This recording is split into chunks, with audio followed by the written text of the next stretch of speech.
오늘 제목은 복을 누리는 자입니다.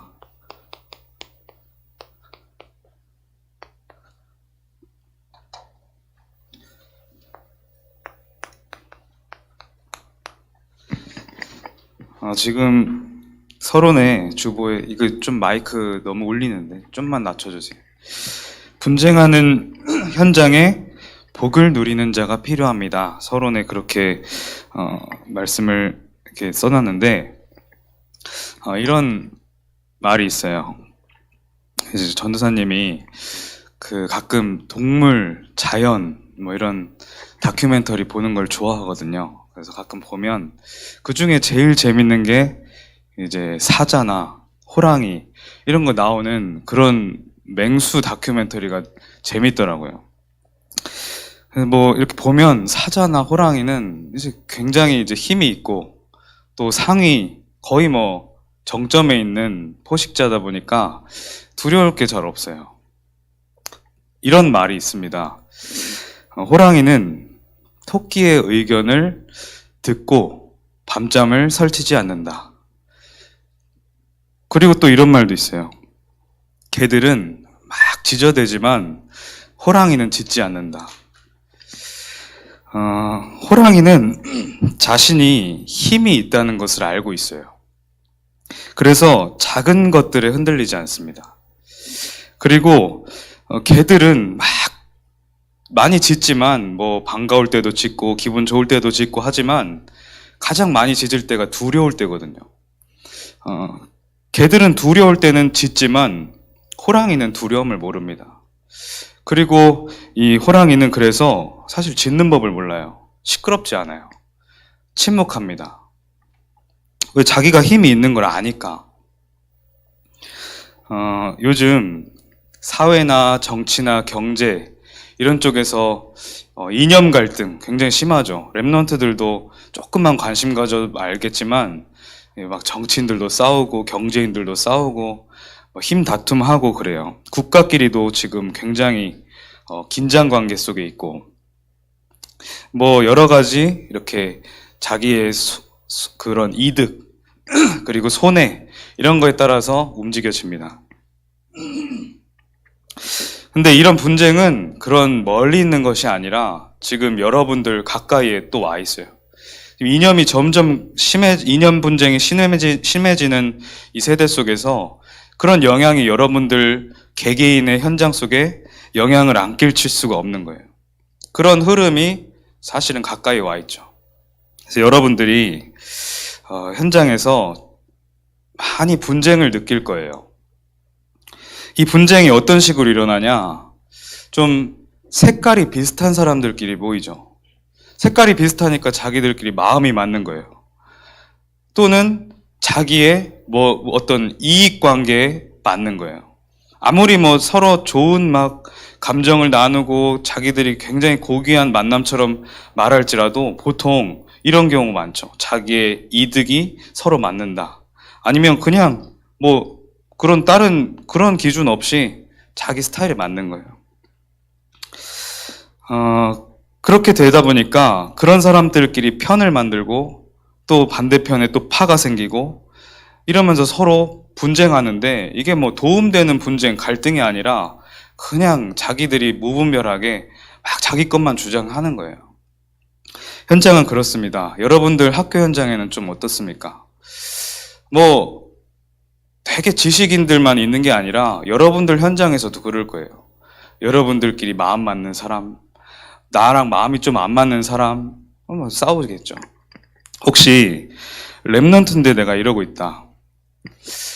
랩넌트가 이런 수준에 갇혀 있으면 안 돼요. 랩넌트가 내가 뭐 파 속에 어떤 뭐 그런 분쟁의 흐름 속에 그렇게 있으면 절대 안 됩니다. 도리어 또 나아가서 내가 그런 흐름들을 만들고 있다. 그럼 빨리 버려야 됩니다. 그건 굉장히 흑암에게 심부름 당할 수밖에 없는 영적 상태예요. 불신자들도 수준이 높은 사람들은 그렇게 안 해요.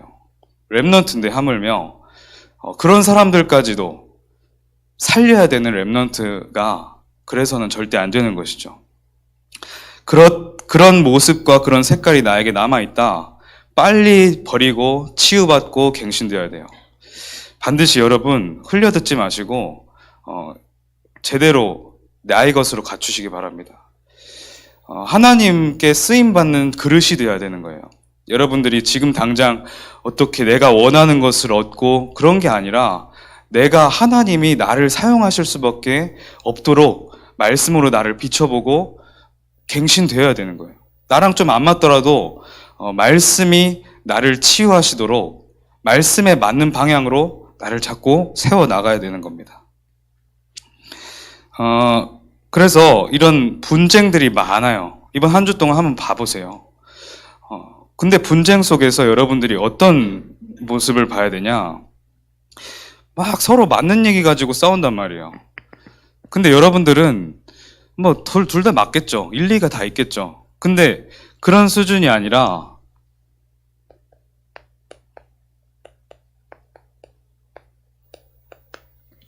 다른 수준을 가져야 돼요. 어떤 수준을 갖춰야 되냐? 이 다른 수준으로 그들을 바라보기 위해서는 어떻게 해야 되냐? 여러분들은 늘 영적 사실을 볼 줄 알아야 돼요. 그 두 가지 모두 뭐 세상에서 가르쳐준 대로 말을 하는 거예요.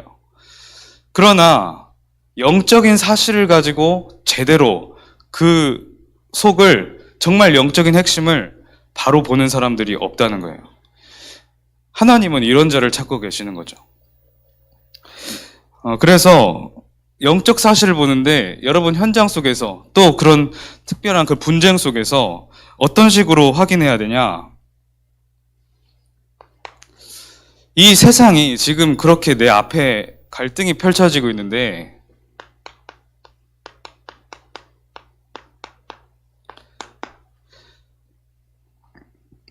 그 수준에 갇힐 수밖에 없는 육신적인 것밖에 모르게 된 세상 나라를 바로 봐야 돼요. 세상 나라, 육신적인 것, 뭐 대표적으로 돈 하는 거죠. 또 그리고 뭐 보이는 것, 눈에 보이는 것, 이런 것들만 쫓을 수밖에 없는 세상 나라의 모습을 여러분들은 알고 있어야 되는 거예요. 아, 그럴 수밖에 없구나. 육신밖에 모르는구나. 여러분 기대 많이 하겠지만 뭐 앞으로 뭐 펼쳐질 나의 뭐 미래, 꿈, 비전 기대하는 것도 있을 거 아니에요. 근데 그럴수록 실망을 많이 하게 될 겁니다. 그런데 더 중요한 건 그런 것들을 육신밖에 모르는 이 세상을 이용하고 그래서 저주와 재앙을 가져다주는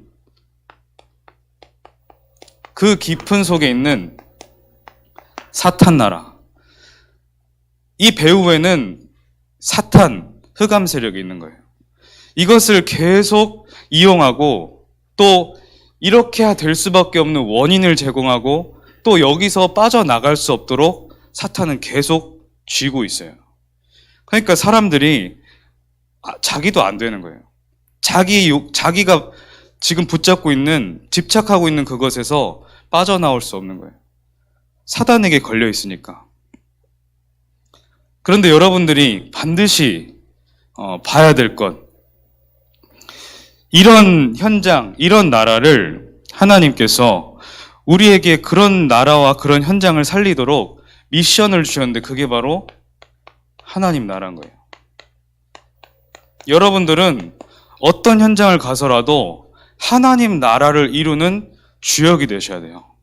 이게 하나님이 여러분들에게 원하는 거예요. 그리고 여러분들이 하나님이 원하시는 그 속에 있을 때에 응답받기 시작하는 거예요. 여러분들 혹시 현장에서 그런 분쟁이나 이런 모습들이 보인다면 내가 할 일은 이것을 보고 그 속에서 이것을 이루는 것이다. 이렇게 깨달아야 돼요. 영적 사실을 제대로 보면서 이 하나님 나라를 누리고 그런 응답들을 지금 체험해 봐야 됩니다. 한번 체험하면 여러분들이 바뀌게 돼 있어요. 여러분들의 인생의 가치관, 목표, 현장에서 여러분들의 생각 다 바뀌게 돼 있어요. 자, 그렇게 되려면 이렇게 돼야 되잖아요, 여러분들이. 그렇게 되려면 여러분들이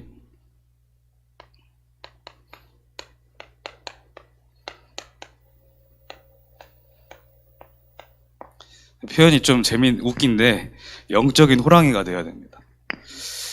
호랑이는 자기가 힘 있다는 걸 안다니까요. 그러니까 작은 것에 흔들리지 않아요.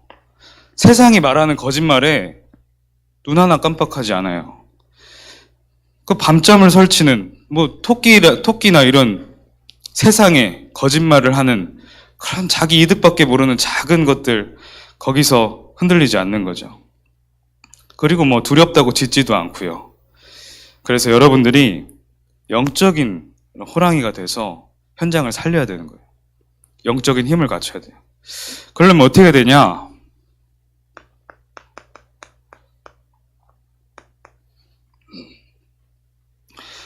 정말 진짜 복이 무엇인지 알아야 되는 겁니다. 세상 사람들이 지금 복을 어떻게 알고 있어요? 복이 뭐라고 말합니까?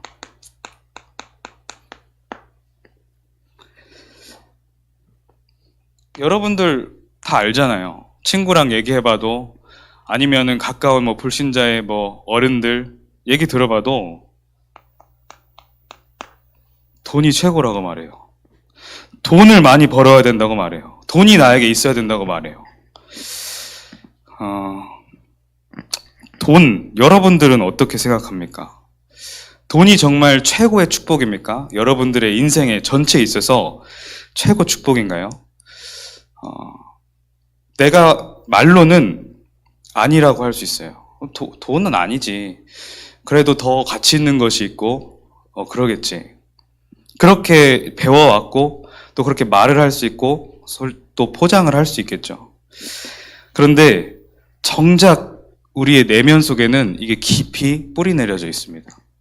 창세기 3장부터 시작된 사단의 시스템 속에서 이 돈이라고 하는 그런 것에 나의 내면을 깊이 상처로 자리 잡고 있는 부분이 많아요. 이번 한 주 동안 여러분들 세상 사람들이 돈을 복이라고 말하는데 그렇다면 나는 어떠한가 점검해 보시기 바래요. 영적 사실을 알고 있는 여러분들은 그 점검만 해도 응답받기 시작해요. 또 치유받기 시작해요. 정말 이게 내가 나도 모르게 깊은 내면 속에 집착하고 따라가고 있던 이것을 한번 점검하기만 해도 하나님은 그 속에 성령의 빛을 비추셔서 이 복, 그 가치, 인생의 가치관을 바꿔가기 시작하는 거예요. 그런데 참된 영적인 능력, 영적인 힘이 그 시작부터 나오기 시작하는 거예요. 또 뭐가 복이라고 합니까? 건강하면 이제 복이라고 하죠.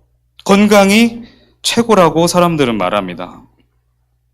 근데 건강한 신체를 딱 가졌어요. 건강하게 신체를 딱 갖고 그 다음 뭐 합니까? 돈 벌어요. 여러 가지 하겠지만 결국엔 이거예요. 돈 벌어요. 돈 벌기 위해서 열심히 해요. 또 아니면 돈의 형태가 아니라 자기의 자기 것을 쟁취하기 위해서 또 활동을 하게 되죠. 만약에 악한 사람이 건강하다. 그럼 어떻게 되겠어요? 무차별적으로 그냥 가는 거예요. 그러니까 서로 싸우고 난리가 나죠. 건강은 최고의 복일까요? 또 세 번째로는 명예가 최고의 복이라고 말해요. 이게 여러분들은 지금 랩넌트니까 학생이니까 아직은 모르지만 나이가 점점 들면 들수록 여기에 집착한다고 합니다. 이것이 목표가 돼서 자신을 이게 인생의 목표니까 힘든 거예요, 이제. 겉으로 가서 자기를 포장하고 또 이것을 지키기 위해서 나를 올가매기도 하고 이렇게 이제 지쳐가는 거예요. 그러다가 완전히 이게 사단의 장난으로 이게 완전히 실추되는 사건이 나에게 찾아온다. 그럼 완전히 완전히 그냥 밑으로 날아 떨어지는 거예요, 완전히. 그리고 계속 갈등 속에 있어요. 인생에 이것을 가장 중요하게 생각하는 사람들이 많아요. 자존심. 이 자존심 꺾이면 나는 아무것도 못한다. 그런데 왜 이렇게 됐을까요? 상처가 있는 거예요. 이것을 내가 부여잡지 않으면 나 자신을 지킬 수 없을 것 같은 거예요.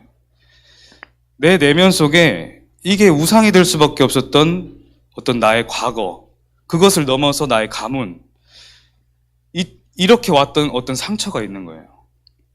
그래서 이게 복이라고 자꾸만 말하는 겁니다. 근데 이거 많이 가져도, 제대로 가져도 뭔가가 잘 안 된다는 거예요. 속에 해결되지 않는 답이 있고 늘 허무하다는 거예요. 그러면 성경이 말하는 복이 무엇입니까? 오늘 읽은 본문에 다윗이 잘 표현했어요. 하나님이 주시는 복, 성경이 말하는 복, 무엇입니까? 이 복이 중국에 가보면, 중국 식당이나 가정집에 가보면 이 복자를 한문으로 해서 거꾸로 걸어놓거든요.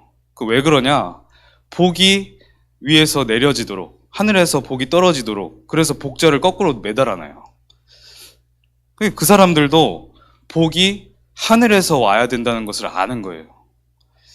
그런 것처럼 세상 사람도 어렴풋이는 알죠. 복이 있어야 내가 살 수 있다는 것을. 진짜 복은 우리 여호와 하나님이 주시는 겁니다. 진짜 복이 무엇이냐? 성경이 말하는 복이 무엇이냐? 시편 1편 1절에 오늘 읽었어요. 악인들의 꾀를 따르지 아니하고 죄인들의 길에 서지 아니하고 오만한 자들의 자리에 앉지 아니하는 것이 복 있는 사람이다. 여기에 혹시 있다면 내가 악인들의 꾀를 따르는 상태, 죄인들의 길에 자꾸만 들어서는 상태, 내가 오만한 자들의 자리에 같이 앉아있는 그 상태 자체가 복을 받지 못하고 있는 상태라는 거예요. 안 좋은 결과가 막 나타나는 것이 복을 못 받는 것이 아니에요. 이런 영적 상태 속에 있는 게 복을 못 받고 있는 상태인 거예요. 여러분들이 복을 바라보는 관점이 달라져야 돼요. 그리고 다음 절 시편 1편 2절에 보니까 오직 여호와의 율법을 주야로 묵상하는 자다. 우리의 기준이 뭐였어요? 돈이고 건강이고 명예였는데 하나님이 말씀하실 때는 하나님의 말씀을 주야로 내 것으로 하나님과 소통하면서 누리는 자가 복 있는 자다. 왜? 하나님의 말씀에만 진정한 행복이 들어있어요. 하나님의 말씀을 주야로 내가 묵상할 수 있는 상태다. 그게 복받은 자라는 거예요. 설령 내가 돈이 없고 건강하지 못하고 명예가 좀 없더라도 내가 하나님의 말씀을 주야로 묵상하는 것에 은혜 받고 있는 상태라면 그 사람은 지금 복받고 있는 것이라는 거예요. 하나님의 말씀엔 그렇게 돼 있어요. 여러분들 복의 기준이 어떤 겁니까? 이번 한 주간 한번 점검해 보셔야 돼요. 시편 1편 3절에는 뭐라고 나와 있습니까? 이렇게 되면 하나님의 말씀을 주야로 묵상하면 그는 시냇가에 심은 나무가 철을 따라 열매를 맺는다. 철을 따라 열매를 맺어요. 하나님의 말씀 속에 정확하게 내가 있기만 한다면 그 시간표를 따라 하나님의 정확한 결실들을 위에서 내려주시겠다는 거예요. 우리가 억지로 막 해가지고 이뤄낸 것, 그게 얼마나 갑니까? 그리고 나에게 진짜 평안과 행복으로 다가오지 않아요. 하나님이 진짜 주셔야 되는 것인 거예요. 철을 따라 열매를 맺고 또 잎사귀가 마르지 아니함 같으니 늘 생생한 거예요. 사람의 인생이, 삶이 이런 많은 것들을 가졌어도 잎사귀가 시들은 것처럼 늘 힘들어하는 사람이 있어요. 그게 이제 하나님의 복을 받지 못한 사람입니다. 정말 하나님의 말씀 속에서 진짜 철을 따라 하나님의 은혜를 받는 사람들, 하나님으로 행복해서 내 인생이 생생한 사람들이 복받은 자라는 거예요. 그런 자들은 당연히 형통해진다. 형통의 축복을 누리게 된다고 나와 있어요. 하나님 말씀 속에 있으면 하나님이 형통의 축복을 주시는 거예요. 세상이 말하는 복에 여러분들의 기준과 시선이 뺏기지 말고 여기에 집중하세요. 여기에 집중해서 진짜 인생을 사시라는 거예요. 렘넌트들, 지금부터 그 축복을 누려가시기 바랍니다. 더 나아가서 우리 주님이 뭐라고 말씀하셨냐? 제자가 누리는 복이 무엇이냐? 마태복음 5장에 보면 이제 팔복산 이야기는 산상수훈이 나와요. 사실은 제자들에게 주는 메시지죠. 알아듣는 사람이 많이 없었어요. 마태복음 5장 3절부터 쭉 보면 진짜 복이 무엇이냐?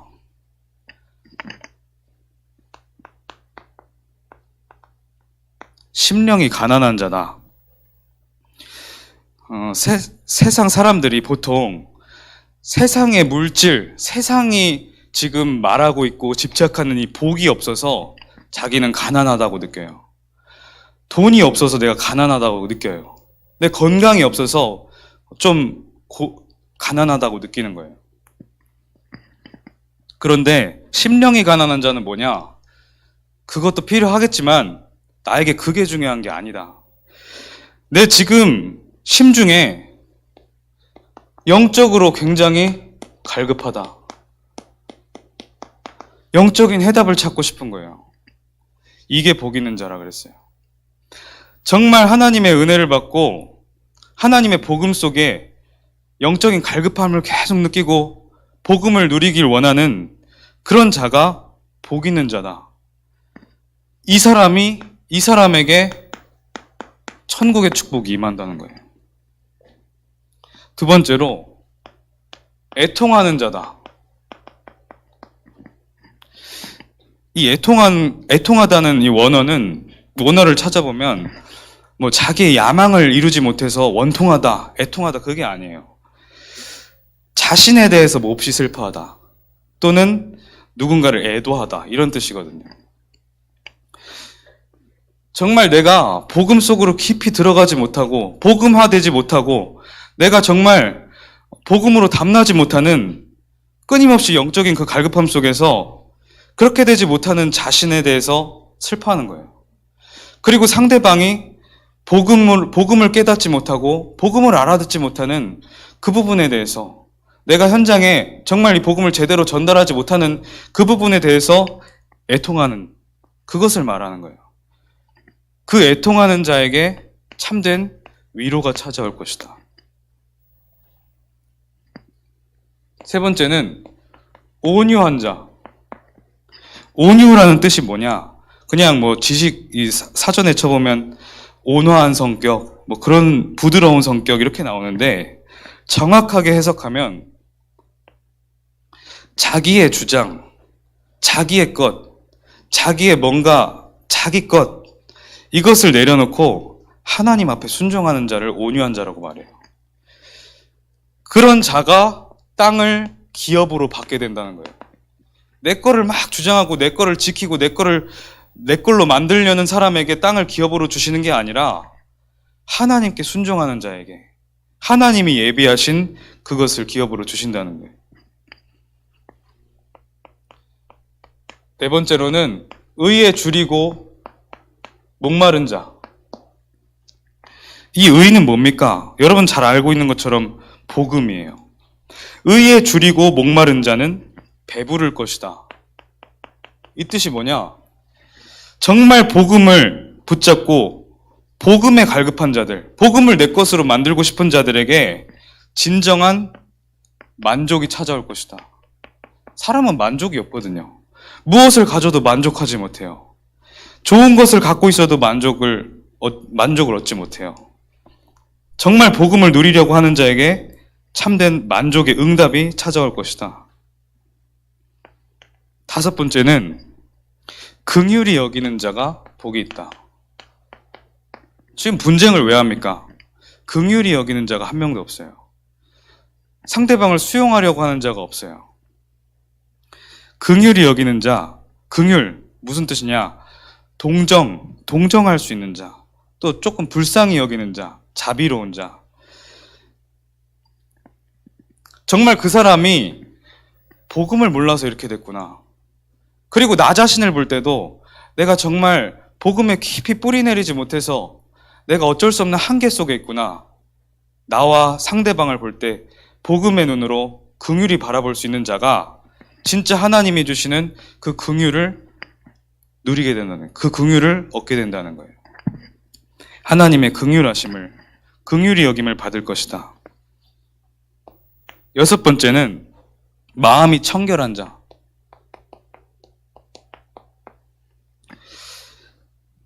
이 마음이 청결한 자는 뭐냐? 하나님 앞에 내 중심이 깨끗한 자예요. 하나님 앞에 순전한 중심을 가진 자, 그게 마음이 청결한 자예요. 우리 말로는 잘 하나님을 섬기고 신앙생활 잘하고 모습으로는 많이 헌신하면서 그렇게 포장할 수 있어요. 그러나 정말 마음이 청결한 것은 하나님이 정말 아세요. 그 사람의 중심이 깨끗하다. 그 사람의 중심이 아무 동기 없이 복음을 향해 있다. 그 자가 바로 제자입니다. 그리고 화평케 하는 자. 이 갈등과 분쟁 속에서 정말 사탄이 틈타지 못하게 정말 그 영적 사실을 보면서 내가 수용하고 포용하고 초월하면서 그 사람들을 살리는 그런 화평하게 하는 자, 사단을 무릎 꿇게 만드는 자, 그 자가 하나님의 아들이라 칭함을 얻게 될 것이다.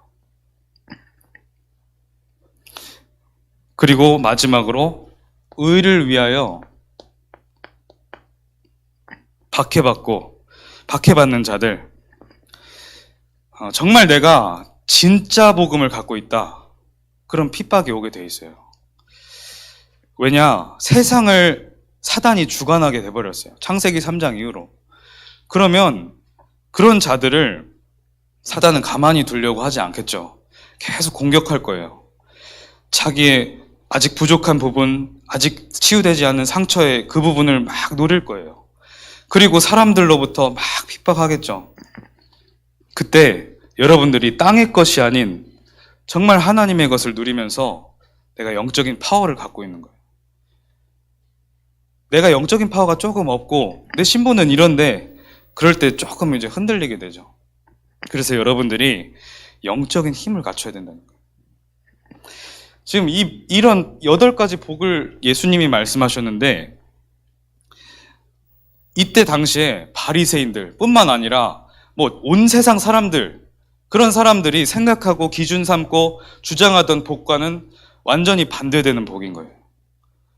정말 제자의 삶이란 뭐냐? 세상과 반대되는 삶이에요. 세상의 반대 것에서 하나님의 나라를 정말 누리면서 이루어가는 삶인 거예요. 근데 반대 것이잖아요. 세상 사람들은 몰라요. 여기에 진정한 힘이 들어있다는 거예요. 진정한 능력이 들어있다는 거예요. 그게 보좌의 축복이죠. 보좌의 능력인 거예요. 그래서 영적인 힘을 어떻게 누리냐? 우리 계속해서 강단을 통해서도 나오고 본무 말씀 속에서도 계속 나오는데 393의 기도를 나의 것으로 해라, 호흡해라 이것보다 정말 나의 것으로 만들어라. 3이 뭐예요? 첫 번째 3.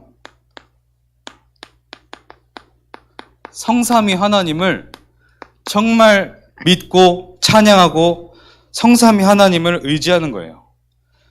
말씀을 주시고 말씀대로 성취하시는 성부 하나님, 그리고 지금도 모든 저주와 재앙을 무너뜨리시고 나를 하나님 자녀되게 만드신 그 성자 예수 그리스도, 그 하나님, 나의 것으로, 나의 주인으로, 그리고 내가 부족하고 내가 연약하기 때문에 늘 말씀으로 역사하시고 성령으로 나를 인도하시고 역사하시고, 또 성령이 뭐라 그랬어요?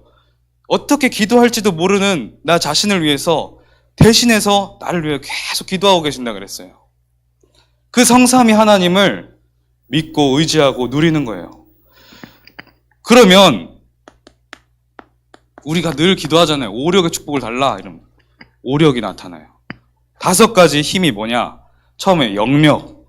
이 성삼위 하나님을 누리면 진짜 인간이 누리는 영적인 힘, 영력이 찾아오는 거예요.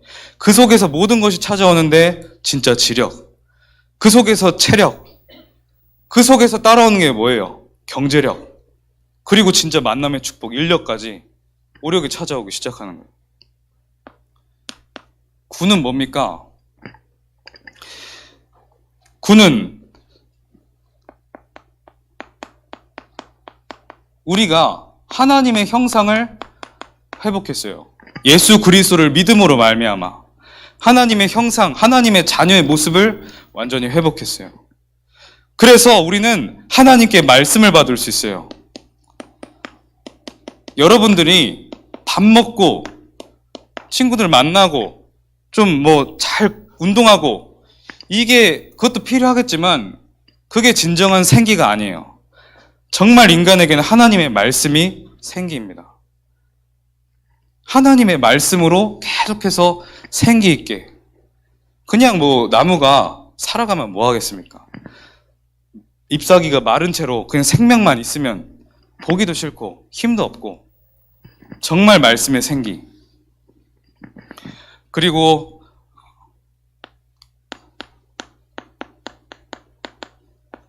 하나님 자녀가 원래 누리고 있었던 그 축복, 완전한 축복, 에덴, 부족함이 없었던 거예요. 이 속에서 하나님의 말씀으로 하나님의 형상된 이 축복 가지고 늘 만족을 누리고 있었던 거예요. 그러면 이제 보좌의 축복이, 보좌의 능력이 찾아오죠. 그리고 여러분 기도는 어떤 능력이 있습니까? 여러분 지금 이 자리에서 기도할 때 시공간을 초월해서 역사할 수 있어요. 여러분들의 기도에 능력이 있단 말이에요. 하나님께로부터 받은 그 비밀이기 때문에. 그것은 여러분들은 어떤 꿈을 꿔야 되냐? 237을 살릴 비전을 갖고 있어야 돼요. 여러분들의 기도는 237까지 연결된다는 거예요. 그리고 또 다음 3가지가 뭐냐? 나와 교회와 업을 향한 여러분들 개개인마다 준비된 전무후무한, 앞에도 없었고 뒤에도 없을, 여러분들만 가능한, 여러분들 개인만 가능한 전무후무한 응답이 준비되어 있다는 거예요. 이걸 누리라는 거예요. 마지막 3은 뭐냐? 정말 여러분들이 이 3가지 시대를 놓고 기도해라. 사도는 이제 주의 종, 목회자, 이런 사람들을 살리는 주역이 되셔야 돼요. 우리 렘넌트들이 할 수 있어요. 렘넌트들이 어렸을 때부터 복음으로만 뿌리 계속 내려서 정말 틀린 것으로 각인되어 있는 기성세대들 살릴 수 있어요. 정말 여러분들이 목회자를 돕는 동역자의 축복을 지금부터 준비하고 누리는 거예요. 그리고 여러분들 앞으로 중직자 시대. 중직자가 현장을 살리고 교회를 살리잖아요. 참된 중직자로 준비되는 거예요. 그리고 여러분들은 렘넌트 시대를 준비하는 거예요.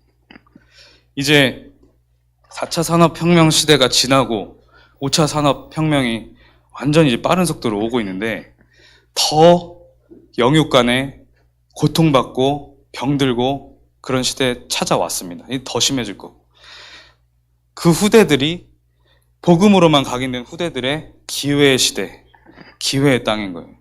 지금 영적으로 복음으로 영적인 힘을 준비하지 않으면 계속 속게 돼요. 그래서 여러분들이 지금부터 참된 복이 무엇인지 제대로 깨닫고 기준 삼고 준비되시기 바랍니다. 기도하겠습니다. 하나님 감사합니다. 오늘 모든 렘넌트들과 여기 모인 모든 교사 선생님들에게 하나님이 주시는 참된 복을 누리는 은혜가 있게 하여 주시옵소서. 그래서 앞으로 237 살리는 주역으로 쓰임받는 우리 모두가 되게 하여 주시옵소서. 예수 그리스도 이름으로 기도합니다. 아멘.